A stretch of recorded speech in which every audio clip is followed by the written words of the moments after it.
Hey guys, it's Jared. I'm going to go ahead and talk about this past week of The Young and the Restless before we get into the next week.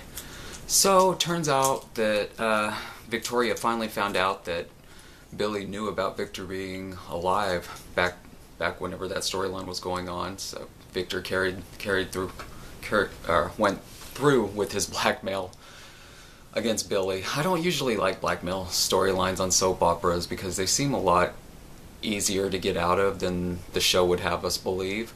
Like, Billy had the option of telling Victoria before Victor could have, once he found out Victor was gonna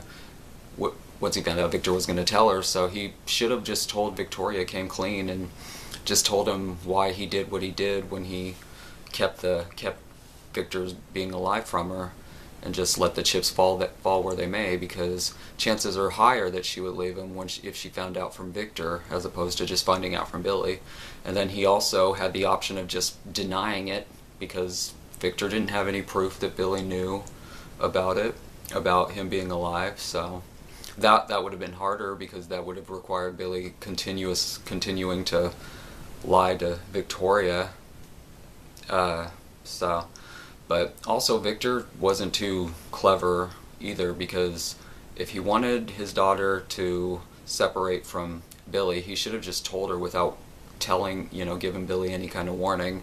He should have just told her that he knew, and then that would have, because Billy has time to plan and figure out a way to get out of this if Victor forewarns him. So, and also, how did Victor not think that wouldn't come up in Victoria's mind, that Victor was also keeping a secret? I'm just surprised that Victoria held Victor accountable for that. And then we're left wondering, what Victoria's going to do, because like she was talking to Nick, she's stuck in this family, and it drives her crazy that they're always at each other's throats, and it's mostly Victor's side, it's mostly instigated by Victor.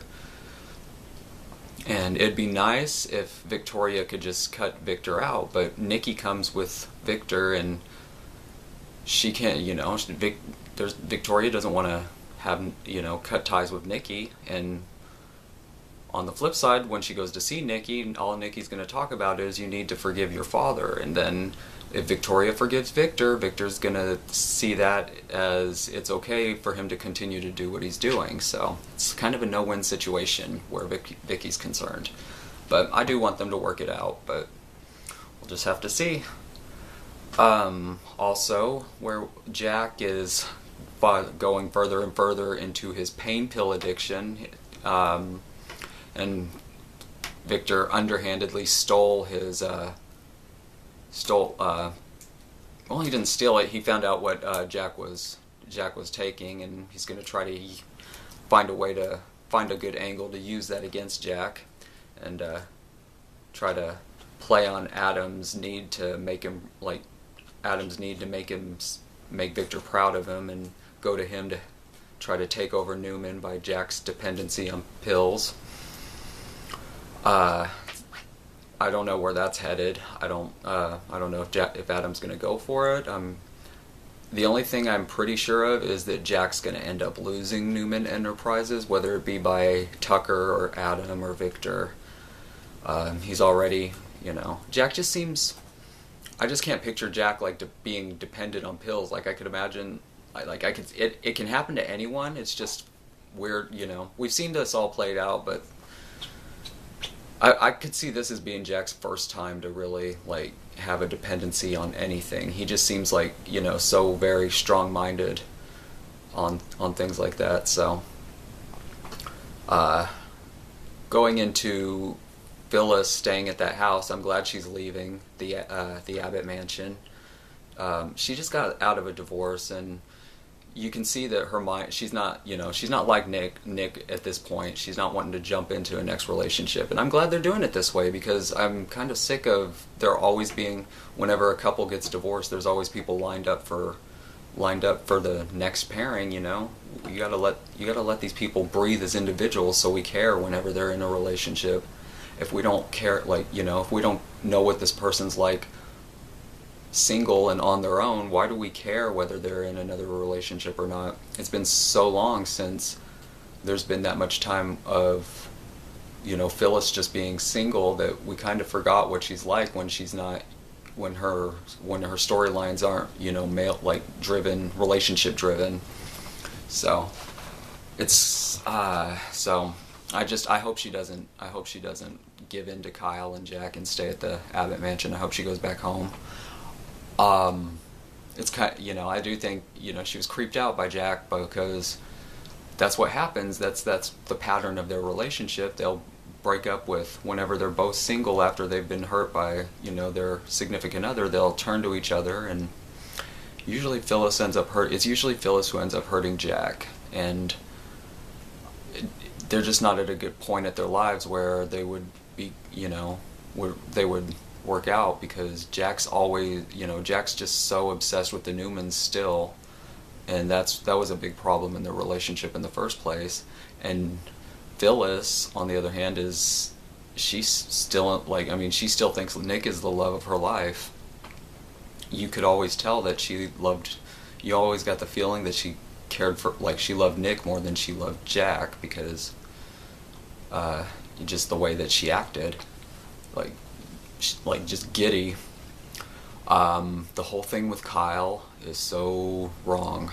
I hope we don't know where Phyllis is going to stand on this, if she, once she figures out that Kyle, like, might have a little crush on her.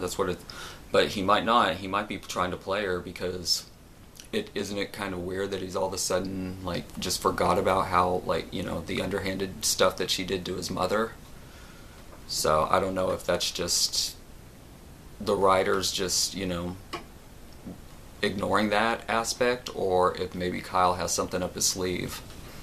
But if it's the former, I just do not. There's so many reasons why I don't want Phyllis to hook up with Kyle. I'm a Phyllis fan, and when she does this, like, the internet, like, the message boards alone are just gonna go insane, and just, like, it's gonna be the whole, like, Phyllis is a slut again and all that stuff, and I don't want to deal with that. And also, I don't like relationships where, like, characters sleep with both, like, a father and a son, or a mother and a daughter. It's been done before with Brad and Sharon, and Brad, Sharon, and Diane, but this is worse, because Phyllis at one point was gonna raise Kyle with Jack whenever they were going through that custody suit with Diane, and Phyllis saw Kyle as, like, her son, because this was before she got she was able to have a relationship with Daniel, and so she was changing his diaper, feeding him, just taking care of him, and you could see that she just adored Kyle like a son. And it's just unrealistic to think that she would see him romantically, because that's not how you see people that you've, like, that you've taken care of as a child. You still see them as a child no matter how old they get. Like, I still see my sisters as little girls, even though I know that they're grown women, but my brother too, my brother and sisters, I just see them all as, like, children. And people that I babysat, I see them as children, and that's just how you see people that you've cared for whenever they're a baby. So it's just a big stretch to think that Phyllis would sleep with Kyle. Nick and Avery, I can't get into it. It's just right after his relationship with Phyllis, he moves on to her sister, and he doesn't he doesn't care at all. You almost think a part of this is for him, like, wanting to hurt her, but no, he just doesn't care. And while I'm glad that he came down hard on Summer for skipping school, I was also kind of, like, angry about the day before that, when Summer had shown up at Avery's to retrieve, like, a necklace or a ring or something, because he's getting onto her because she's not angry enough about his relationship with Avery. Like, how do you want her to feel? She has every right to be more angry with Phyllis, because in Summer doesn't have the whole picture from the beginning to the end of what like Nick and Phyllis's full relationship. So Summer doesn't have, like, Summer's picture of things is her reality, and in her reality Phyllis is the cause of all of this. And so she's you know, I don't think she's particularly happy about Nick and Avery, but she's, you know, not going to throw a fit and stand in their way.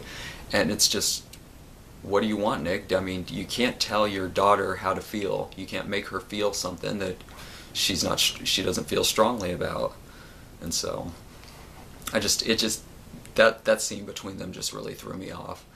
And also, while it's easy to, like, you know, miss that your kid's skipping school, because the school won't call you until, like, they do it, unless they do it, like, unless they skip for, like, maybe a few days. Some schools are like that. But Nick shouldn't, and apparently this school, they can just walk in and out as they please and go anywhere during lunch break or whatever. But Nick's not working right now, so he should be on his daughter. He didn't even go to, like, he didn't really even, like, put that much effort into finding his family for Thanksgiving. Whenever he got back to Genoa City, he went to Avery's. So his priorities don't really seem to be on Summer. So when it falls into his lap that Summer screws up, he's just yelling at her and being all angry, and then without, like, saying, well, what's my part in this? You know, we all remember how easy it was for Cassie to go to that party even though she was grounded. And so, and I'm not, you know, and it's not about, you know, Nick was a bad parent then. It's about, he should have learned after Cassie died that you gotta watch your kid. You gotta stay on top of your kid. And there's just been so many red flags with Summer already, like the whole thing with Ronan's car and her lashing out, that. And then there's also the fact that he keeps running into her during school hours, and he's like, why aren't you in school? And she's all like, oh, I'm on break, you know. It doesn't even dawn on him that she might be skipping school. And then moving on with Jamie, I hope that Summer is done bullying Jamie, because, you know, for her to continue to do it would just be unforgivable for the character. I mean, there have been characters that have done worse than what Summer's doing, but the fact that she knows how bad Jamie has it, and for her to still continue to bully him. And also, I think deep down Jamie knows that Summer is Brittany, but he doesn't have any friends, and he's so starved for friendship that he's willing to ignore it. I think that they have like a relationship where it's like, just don't ask, don't tell, you know, if you don't tell me that you're not Brittany, and if I don't investigate and find out that you're Brittany, we're good. But, you know, because before we didn't really know too much about Jamie, we just knew that he screwed up. But as the storyline progresses, you find out that that even if he didn't screw up and get in trouble with the law, he would probably have a pretty miserable life.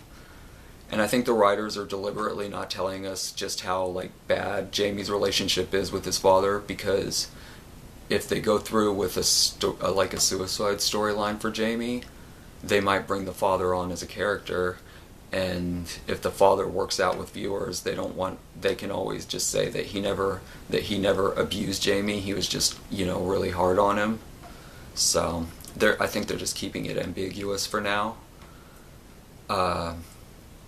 But it's just a sad storyline altogether, because, you know, you find out, like, all the kids at school are making fun of him, and we don't get to see that really, but because, like, you know, because of budget cuts these days, they can't really have scenes like that where they, you know, just have scenes in the school way of, like, some extra making fun of him.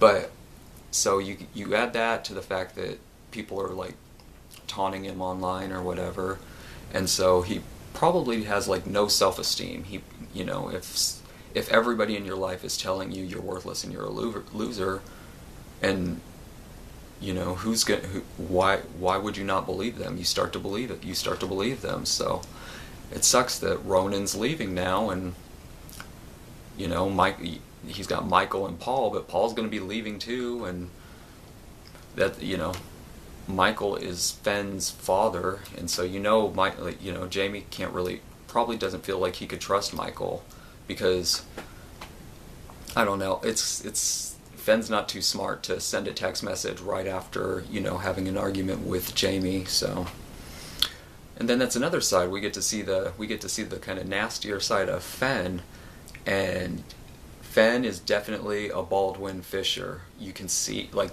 the casting department did a really good job with him. He, you know, whenever he's angry or whenever he's being confronted, you can sort of see his eyes kind of twitching around and looking at everybody but the person that he's talking to, and that's one of those things that Kevin does. So they did a good job with Fenn. I didn't see it until this last week, but he could definitely he has potential for a shadier character. Not bad, but, you know, kind of like, you know, not bad, but not completely dull.